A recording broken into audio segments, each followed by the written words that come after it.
Welcome to the official Jets podcast. We are presented by WynnBET. Betting is a team sport. Bet together at WynnBET. Eric Gallant with Peter King.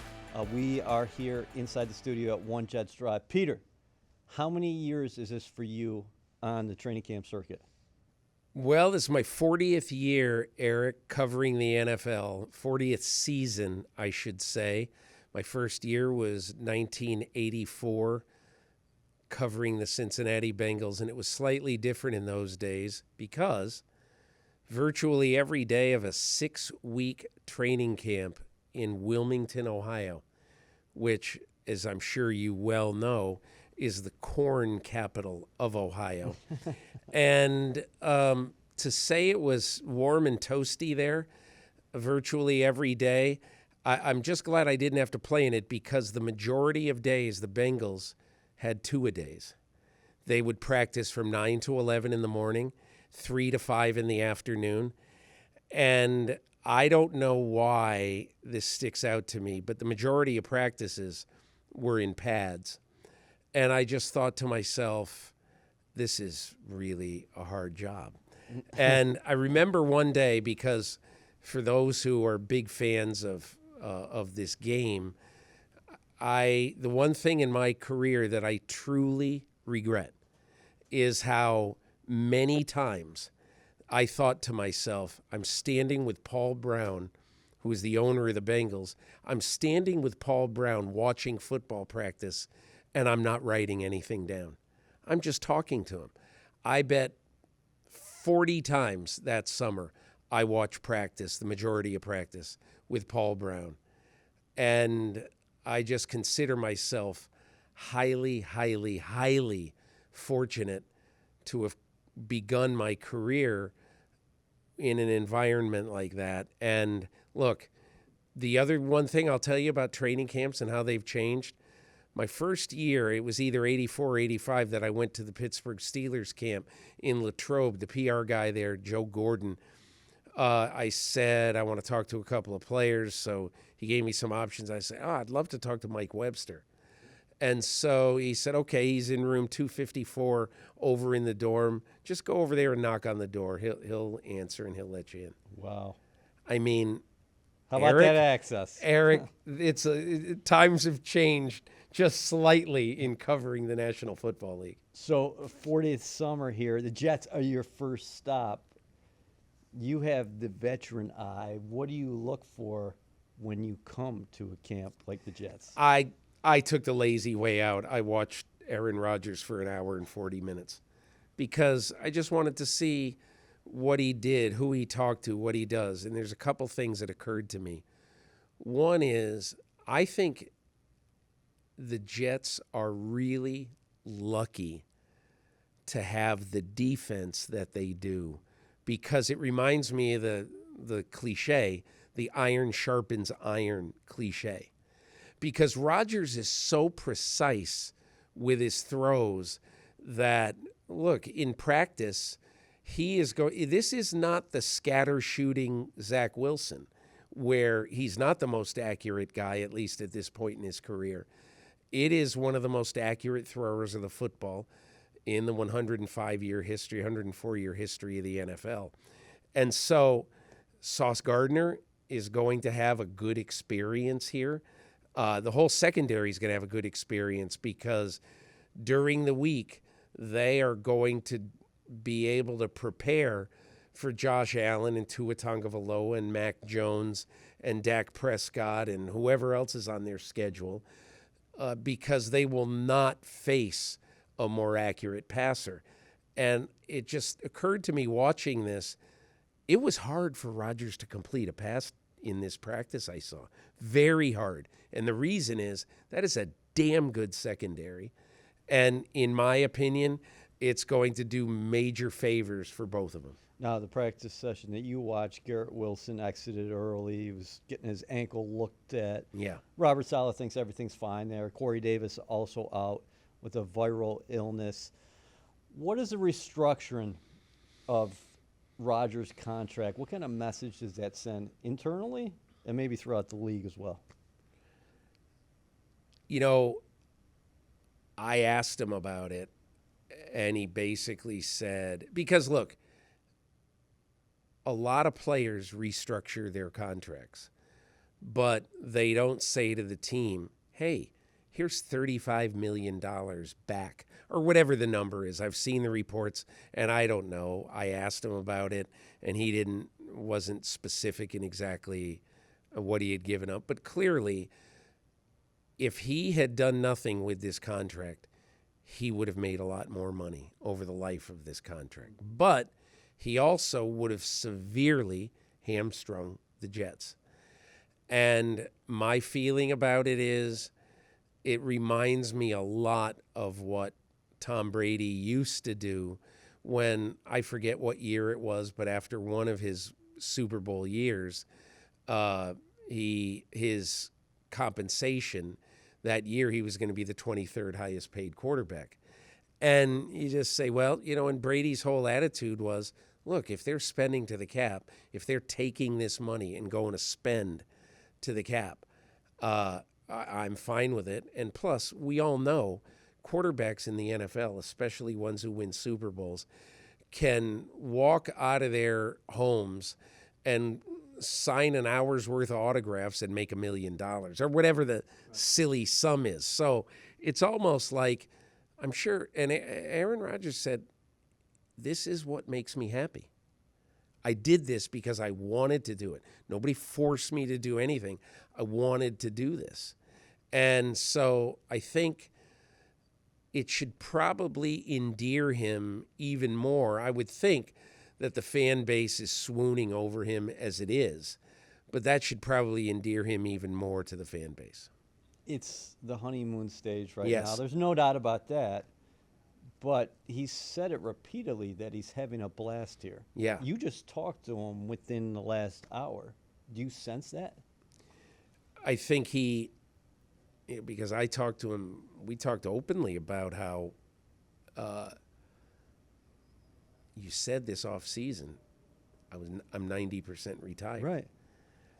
And so I've thought all off season, what a risky deal for the Jets. Joe Douglas, man, if the Jets finish 9-8 and Aaron Rodgers says, I'm not having fun, I'm retiring, it's not going to be a good look for Joe Douglas or for the Jets. But it sounds very much like Rodgers is going to play at least 2 more years. That's what it sounds like now. Mm-hmm. But, Eric, a lot of things can be said in a honeymoon period. A lot of things can be said in July. You look back in February, and you look back and you say, boy, that sounds naive now. So you don't know. But, yeah, I'm like everybody else. I would anticipate Rodgers, I'm not saying he was delirious. He's a pensive human being. But he definitely is really, really enjoying it. And, Eric, one of the things he talked a lot about, he said, listen, I've never played for a defensive head coach before, and I really like this Robert Saleh. And he said, I like him because we talk. I might come up with an idea, and he might take the idea and do it. And sometimes he might say, it's a good idea, we're not going to do that. And Rodgers had a big smile on his face, and he goes, I kind of love that. I just want somebody to listen to me, and then let's talk about it, and then do what you want to do. I just want to be heard, And I got the distinct impression that Robert Saleh and Joe Douglas, he feels, are excellent sounding boards for his idea. He also talked very, very admiringly of Joe Douglas. And look, it's clear, all right? The Green Bay Packers do things one way, okay? Brian Gutekunst, the general manager, I think by his peers, by people who work there, by almost everybody in the building, is a highly regarded guy. And I think Aaron Rodgers chafed at times with the fact that they didn't have as open line of communications. That's been very clear, widely reported. But I also think that the Packers have a way of doing things. And it's very difficult, isn't it, to sit back here and say, well, the Packers way is my way or the highway, so that's not the right way to do it. Well, for the last 30, 35 years, how's that way worked? Pretty damn good.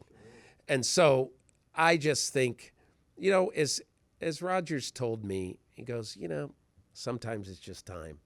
And I think, and he said that pretty much since he signed here. And I think he felt like it was just time. And I think it was smart. He knew it. The Packers knew it. Because make no mistake about it, he felt it. The Packers wanted Jordan Love to play after a lot of their communication issues with Rodgers early in this offseason. Right or wrong, fair, unfair, that's the way they went. And it's eerily, incredibly, bizarrely familiar in all ways to 15 years ago when Brett Favre came here. And it's the exact same story all over again. A guy sits on the Pines for 3 years after being drafted low in the first round. Aaron Rodgers did it, 2005, 6, and 7. Now Jordan Love has done it, 2021, 22. Now it's Jordan Love's time. And, I think that there is kind of a lot of poetic justice in what happened. And I believe that Aaron Rodgers will give the Jets more time than Brett Favre did. And Favre in 08, Jets started 8-3. Then he got. You remember the 11th game? Yes. The 11th game against Tennessee. The Titans undefeated were 10-0 Yep. in Nashville. The Jets beat them 900-0. Yep. And that was, and how crazy is this? Who's on the offensive staff of the New York Jets then? Brian Daboll. Oh, man. And it's just, Yeah, of course. there's so many great storylines about Favre, Rodgers, Jets, Packers. It's a cool story. Do you think the Jets enter this season with a target on their back? Because, listen, everybody to a man, they know the steps they took last year. It's also a talented roster. Now you add a former 4-time NFL MVP who's ready to roll. And had not it been for the injuries and the instability at quarterback last year, the Jets are a playoff team. But you get a sense, at least from here, that a lot of people are saying, okay, Jets, go out and prove it, where I don't know if anybody has said anything outlandish coming from Florham Park. No, I'll tell you this, and look, Eric, everyone in this building, they're going to be amiable. They're going to be pleasant to everybody from NFL Films here to do Hard Knocks. The Jets are dreading going through this training camp with the Hard Knocks, cameras on them. And I don't blame them. This is not the time for them to be shouting from the rooftops, hey, look at us. And they don't want to. Robert Saleh definitely doesn't want to. Rodgers definitely doesn't want to. But, and look, I'm not down on Hard Knocks, but I do think, had I been the NFL, and look, they're going to get some nice stuff. They always do. They're going to get some nice stuff. But I would want Hard Knocks in my place if I had something that I wanted to show, I wanted to prove, whatever. Like, to me, this year, it was Detroit last year. Yes.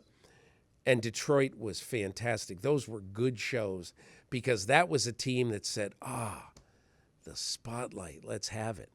And let me just say this. I think a fantastic team this year would have been Washington. with, the honeymoon of the new owner and the ding dong the witch is dead stuff with Snyder, and some real hope for the first time in forever. And again, look, as I said, they will have some moments with Aaron Rodgers. And of course, everybody in the NFL said the only team we wanted was the Jets, and I believe that. But I think they're going to have a hard time spicing this one up.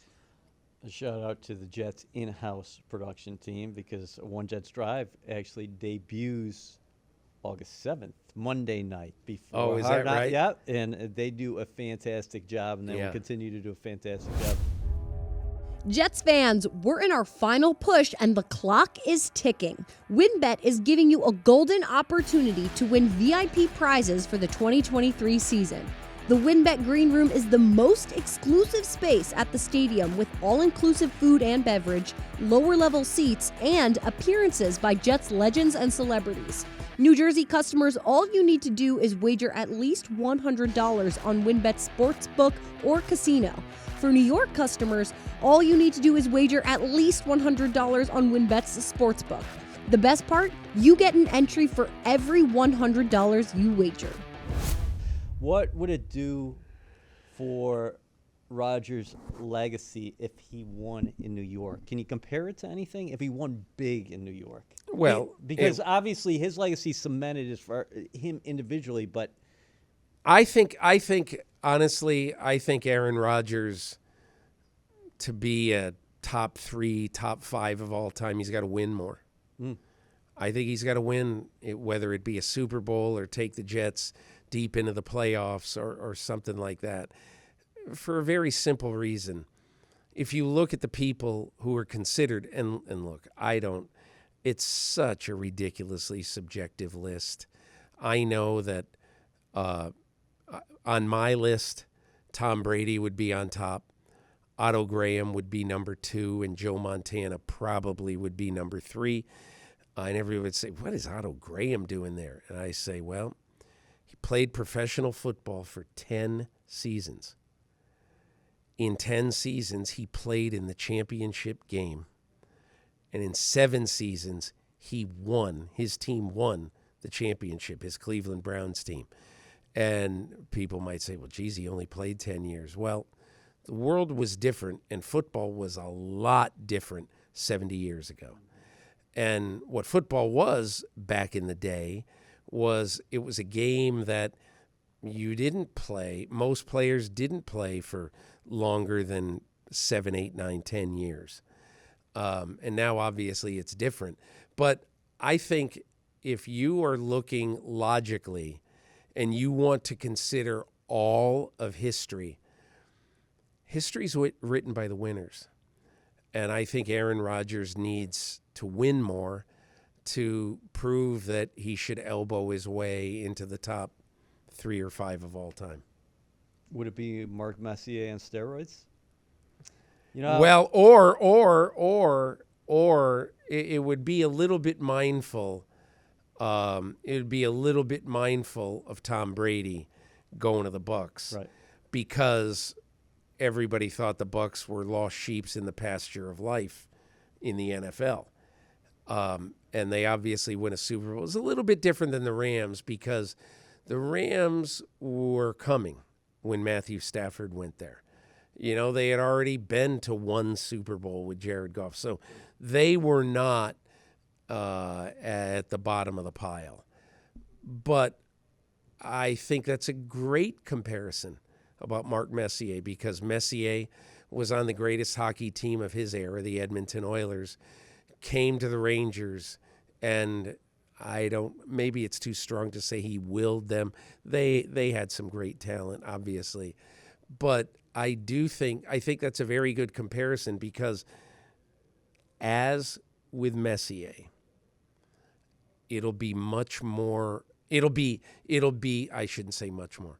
It'll be a lot about Aaron Rodgers, the person and the leader, that if the Jets make it to the promised land, that's one of the reasons why they'll make it there. I'll just say one other thing. When I talked to Robert Saleh here, he made this point because I said to him, I forget how I worded it, but I said, because I was watching practice, I bet 18, 20 times in an hour and 40 minutes. He went up and he was talking to guys. He was talking to receivers about a route. He talked to Jeff Ulbrich at one point. Talking to a couple of defensive guys, and Zach Wilson he's talking to almost constantly. And Robert Saleh said, I've never been around a player who was as much of a coach as Aaron Rodgers is in this training camp. And I think, Eric, for this team, it's important for a very simple reason, that if you think about it, this offense was invented by Matt LaFleur, Nathaniel Hackett, and Aaron Rodgers 4 years ago in Green Bay. And so Matt LaFleur is not here, but Aaron Rodgers and Nathaniel Hackett are. And the offense maybe isn't not exactly a carbon copy, but it's darn close to that offense they ran in Green Bay that was so successful. So I think that it is justice and it is correct that Aaron Rodgers will essentially be as close to an assistant coach, a player coach as you can have. The storylines after Rodgers, where do you start? Obviously, that's the lead to any paragraph when you're talking about the Jets, but Offensive Rookie of the Year and Garrett Wilson. Okay, I'll give you my three other storylines. Right. Okay. Is the offensive line going to be good enough? Is it going to hold up? Will Mekhi Becton ever, and I'm doubtful, I'm a little dubious, will he ever become a real prominent fixture here? And as I say, I have my doubts. That is really important because you know that, I mean, look, by the end of this year, I will bet that a lot of Jets fans will say, crap. Like, I'm a big Boston Red Sox fan. So I watch a lot of the Red Sox games, and I say, man, that Justin Turner comes over from the Dodgers. He's a lot better than I thought he was. Okay? He's doing more than I thought he would do. You know who you're going to be saying that about? Allen Lazard. Allen Lazard, I could see him, I'm just going to invent this, 70 catches, 9 touchdowns, 14 yards a catch. Allen Lazard is going to be a huge, if he stays healthy, he's going to be a huge factor in this offense, I think. Because just remember one thing about Aaron Rodgers. Okay, Aaron Rodgers, and you saw it last year, one of the reasons the Packers struggled so much is that he was trying to get used to Aaron Dobbs and Christian Watson. He certainly could have done more by being more involved in the offseason program, which he wasn't. So that's his fault, but it's also his right. He doesn't have to come in the offseason. However, you see how important chemistry is. And that's why I think, I have no idea how healthy, Randall Cobb's going to be this year. Health is a big concern about a lot of guys on that offense. But that's why I think Allen Lazard is going to be a big factor. But the one other thing I would say is, last year, relatively speaking, okay, the Jets, especially on defense, were able to keep their guys on the field. And you cannot take that for granted because that is not something you can predict. And so I just say, look, Sauce, Reed, the guys in that second, that is a playoff secondary right there. And I think they've got enough of a pass rush. And on offense, you get Elijah Vera-Tucker back. It was a huge loss. You get Breece Hall back, maybe by the opener, but at least by sometime early in the season. Who knows what happens with Dalvin Cook?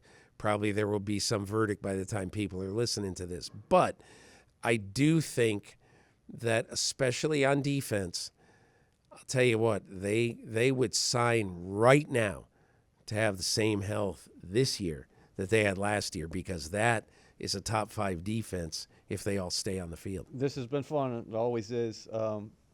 Let's go out here on this. What do you make of the division? The Bills, 3-time defending AFC It's champion. effing brutal. Yeah. That's what I make of it. Yeah? I mean, I said to Rodgers, I mean, you got Belichick twice. You got a Super Bowl contender, strong contender in the Buffalo Bills. You get a rising star Miami team. That's 6 of your 17 games right Who there. just added a big-time coordinator on the defensive side. Yeah. Yeah. And Jalen Ramsey. And although he might be hurt. And, the other thing I would say is you got to play Dak Prescott and the Cowboys early. You got to play Mahomes. This is a tough division. And one of the things I said to Rodgers was, you got those 6 games, and then you step out of your division, and all you have to do in January is beat Burrow and Mahomes. I mean, What did he say? it's brutal. What was his reaction to that? Nothing. He said, obviously, he said the AFC's ridiculous.